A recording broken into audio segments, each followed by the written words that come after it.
ეხლა ეს გაბიტაშვილი ჩამოსულა თბილისში მეგობრებო, მინდა ეხლა განახოთ ეს სიუჟეტი და ვიღაცას მისმა გაულამაზებია ის მისი ფიზიონომია. Ირაკლი ზარქოა და ვიქტორ სანიკიძე აბუ-დაბიში დაესხნენ თავს. ამჯერად თბილისში სახლთან სამი ნიღბიანი დახვდა და ფიზიკურად გაუსწორდა. გაბიტაშვილს ტვინის შერყევა აქვს მიღებული და ექიმებმა წოლითი რეჟიმი დაუნიშნეს. ამ წუთებში მასთან გამომძიებლები უნდა მივიდნენ.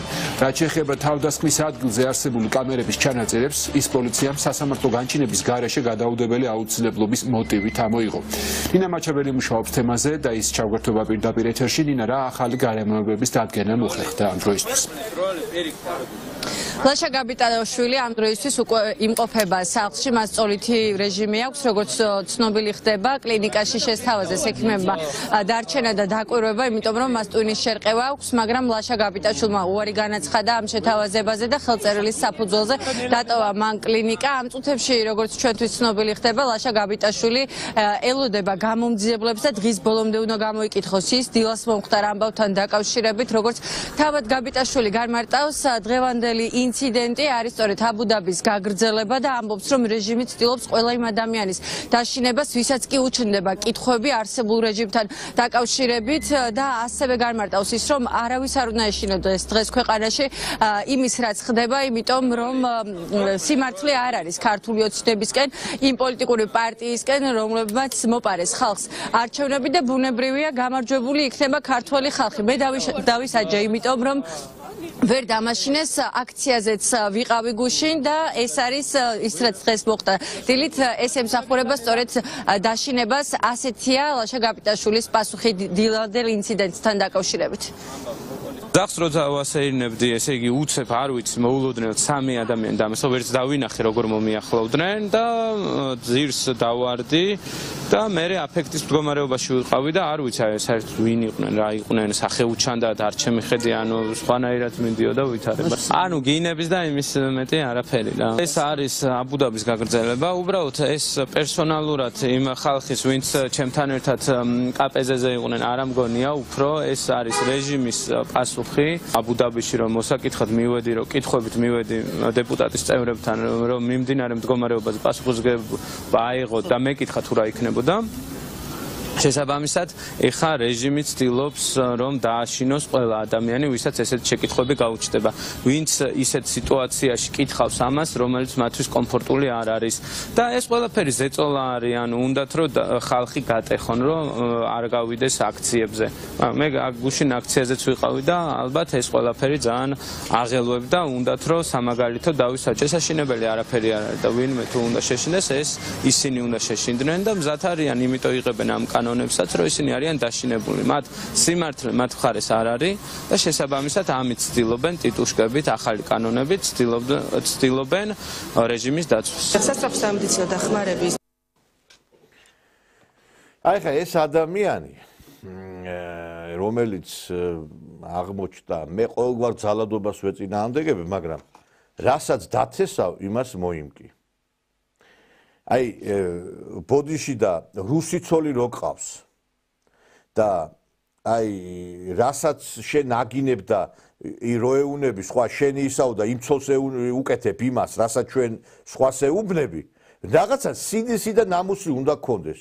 რასაც შენ ცოლს უკეთებ ლოგიში და იმას რო აგინებ რუსების დედაო, ნამუსი მაინც არა გაქვს, მაინტერესებს ერთი? და როგორ არ გწვენია კიდე ხმას რო იღებ, რომ სამართლიანობაზე და რაღაცაზე და უსამართლოდ შენ მოიქეც ის მოიხადე ბოდიში ქართული ხალხის წინა. ქუჩაში იმდენ ნაძირალას ხედავ, ყველას რო ესე ვაგინო დედის ბოდიში და ისა სად გაგონილა, სადმე რა სამართლიან სახელმწიფოზე ლაპარაკობ. რამდენი შენ დაგინახავს ქართველი შეიძლება კიდე გაგისწორდეს ფიზიკურად, იმიტომ რომ შენ არ მოიხადე თავარი ბოდიში. ეხლა ვეღარ ბედავ რომ ის დაადანაშაულო ზარქუა და ის სანიკიძე კიდე კარგი მაგდენი ნამუსი გეყო და თქვი რომ ისინი არაფერ შუაში ამათთანო. ვინც კი შენ დაგინახავს, ვინ შეიძლება შენ ხელი გამოგიწოდოს და გამარჯობა გითხრა, არაკაცო შენა. ჩახვედი და ბოდიშ და აყურებინე სეირი უცხოელებს, როგორ ქართველები ერთმანეთს იმაშვებიანო. იმათმა რა იციან ეხლა ან ზარქუა ვინ არის, ან სანიკიძე, ან ვინ არის, ან ვიღა. აი ეს არის თქვენ კიდევ ერთხელ გეუბნებით, აქ რასაც დათესავთ, იმას მოიმკით. მალე თქვენ დაუბრუნდებით იმ პერიოდს, როცა იყო 2012 შემძვრალი რო იყავით სოროებში. მალე შეძვრებით სოროში. თითეული ნაცის ადგილი არის სორო. იქ უნდა იყოს შემძვრალები, რომ თავი ვერ გამოყოთ. იმიტომ რომ რაც თქვენ გააკეთეთ, გაპატია ქართველმა ხალხმა. დაიწყეთ ხალხის გინება, ლანძღვა, ჩაფურთხება. და რაღაცეები საშინელებების ლაპარაკი მივარდნები, მოვარდნები, მანქანების აი როგორ იქცევით თქვენ და მე გიკვირთ რომ ვიღაცაო ფიზიკურად მე კიდე ერთხელ ვიმეორებ არ მივესალმები ვინც არ უნდა იყოს სულ რომ მტერი იყოს ფიზიკურ ანგარიშწორებას მაგრამ იმ ხელა ბოროტება დათესეთ არ ვიცი ეს ეკა მიშველაძე როგორ უნდა შევიდეს კაფეში მე არ ვიცი რაც მაგან თქვა რომ ისაო რა ვქი ჩაუფურო ან საერთოდ ეს ტევე პირველი ჟურნალისტები საერთოდ ქუჩაში როგორ გამოდიხარ თქვენ საერთოდ როგორ დადიხართ ამ ქვეყანაზე საერთოდ როგორ დგამთ ფეხს კაცი რომელიც ესე იგი ადგება და ქუჩაში მიაძახებს ის აი ჩვენ სისხლის სამართლის კოდექსში გარდა იმისა რომ ხელისუფლების წარმომადგენლებზე შევიდა იქ ცვლილება რომ თუ კი რაღაცა იმას რაღაც გარკვეული მუქარა იქნება ძალადობა იქნება აი ეს გამკაცდა კი წვრილმანი ხულიგნობაზე მოიმატა სასჯელის რაოდენობრივად უფრო ანუ ადმინისტრაციულმა პატიმრობამ მოიმატა მაგრამ მე ვფიქრობ პოლიტიკური ნიშნით ადამიანის შეურაცხყოფა უნდა იყოს დასჯადი იმიტომ რომ ეხლა ესენი რომ დაასდევენ ადამიანებს და აი რაღაც შეურაცხყოფას აყენებენ ეს არ უნდა დასჭეს დაუსჯელი წინააღმდეგ შემთხვევაში მივიღებთ აი ამ სურათს აგერ ხალხი ისე გამწარდა რომ ქუჩაში რო ხედავენ აი ესეთ არარაობებს ხედავთ აგერ როგორ გაულამაზეთ ცხვიპირი და ეხლა მე ვერ გავიგე რამდენი ეხლა ნაციონალი გამოივლის იმდენჯერ ვიღაცა იცემოს ეგეც არ მინდა სიმართლე კი არის ღირსების ეგენი რომ კარგად მაგრამ დაიჟეჟონ მაგრამ მაინც სამართლებრივი სახელმწიფოსათვის არ არის ეს რეკომენდირებული რომ ეხლა გაილახონ ჯობია პასუხი აგონ კანონის წინაშე